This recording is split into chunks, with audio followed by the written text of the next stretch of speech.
सुरेंद्र जी गुरुग्राम से। राधे राधे महाराज जी। महाराज जी, मोह को त्याग कर भगवत प्राप्ति कैसे होगी महाराज जी? बिना मोह के बच्चों का पालना कैसे करें, उनकी परवरिश कैसे करें महाराज जी? मोह त्यागने का कोई सरल उपाय है क्या? देखो, जो तुम्हें लग रहा है कि बिना मोह के हम अपने बच्चों का पालन नहीं कर सकते, ये तुम्हारा भ्रम है। मोह श्रेष्ठ है या प्रेम श्रेष्ठ? विचार करो। मोह मलिन होता है, प्रेम निर्मल होता है। यदि हम अपने बच्चे से प्रेम करें कि मेरे भगवान मेरे बच्चे के रूप में आए, क्या इससे बढ़कर के कोई भाव हो सकता है? अपने बच्चे को इससे बढ़कर क्या प्यार कर सकते हैं कि हम उसे अपना भगवान मानते हैं? हम अपनी पत्नी को इससे बढ़कर प्यार क्या कर सकते हैं? हम उसे अपना भगवान मानते हैं। हम माता पिता को इससे बढ़कर क्या प्यार दे सकते हैं? हम उन्हें भगवान मानते हैं। मातृ देवो भव, पितृ देवो भव। तो हम यदि भगवान की भावना करें तो मोह का नाश हो जाए और भगवत प्रेम हो जाए। सब में भगवान विराजमान है। तो मेरे बेटे के रूप में कौन आया है? भगवान ही तो आए हैं। भगवान अगर चले जाएं उनके शरीर से तो उस शरीर को हम जला देते हैं, शरीर को गाड़ देते हैं, शरीर का कोई महत्व नहीं रखते। तो आज भी आप अनजाने में भगवान का ही महत्व रख रहे हैं, तो उन्हीं भगवान से प्यार करो ना।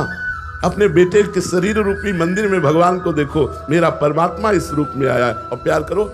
आपकी भक्ति बढ़ेगी और भगवान की प्राप्ति होगी और बेटे का प्यार भी सुरक्षित रहेगा। मोह से बढ़कर के प्रेम है।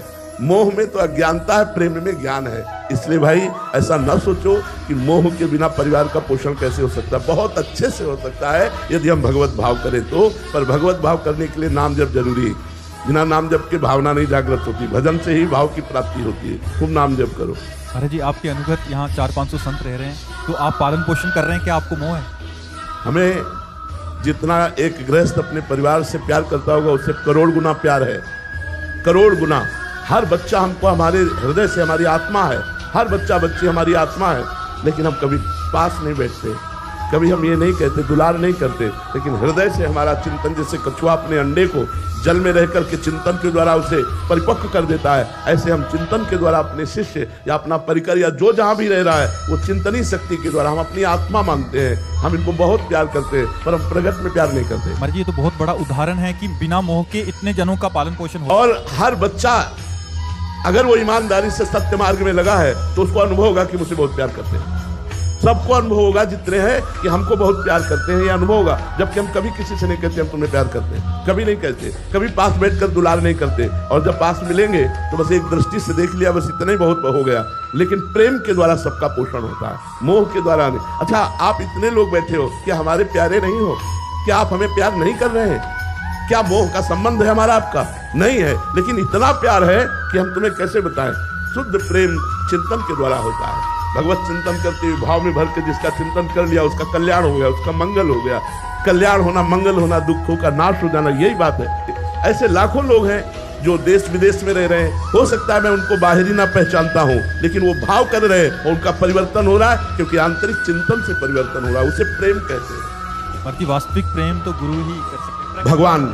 भगवान और गुरु अभेद है, इसलिए हम गुरु जी से भी मानते हैं कि भगवान और गुरु वो सर्वज्ञ हैं, वो अखंड मंडल में व्याप्त हैं। जैसे भगवान ऐसे गुरुदेव। तो वास्तविक प्रेम तो भगवान और गुरुदेव ही करते हैं। और तो सब माया का खेल है, भगवान की आसक्ति का खेल है। सब एक दूसरे की आसक्ति में बंधे हुए पशु पक्षी तक अपने बच्चे से प्रेम करते हैं।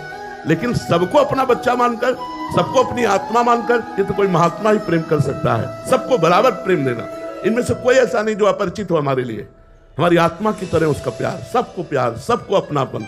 ऐसा नहीं कि इनमें से कोई हमारे लिए नफरत करने योग्य हो। पिता से पूछो, जिसके 4 पुत्र हैं, एक महात्मा है, एक गृहस्थ है, एक पागल है और एक दुराचारी है। उस पिता से पूछो तुम्हारी चारों के प्रति दृष्टि कैसी है, तो वात्सल्य भाव युक्त होगी। वो दुराचारी को भी प्यार करता है, वो पागल को भी प्यार करता है, वो महात्मा को भी प्यार करता है, वो विद्वान को भी प्यार करता है। ऐसे ही हमारे दरबार में, हमारी श्री जी के दरबार में, हमारे लालजू के दरबार में, प्रभु के दरबार में घोर पापी का भी स्वागत है। अब वो क्या है तुम जानो। हमारी दृष्टि में मेरा प्रिय आत्मा, मेरा प्रिय प्राण भगवान पधारा इस रूप में। इसके अलावा और हम परिचय नहीं जानते।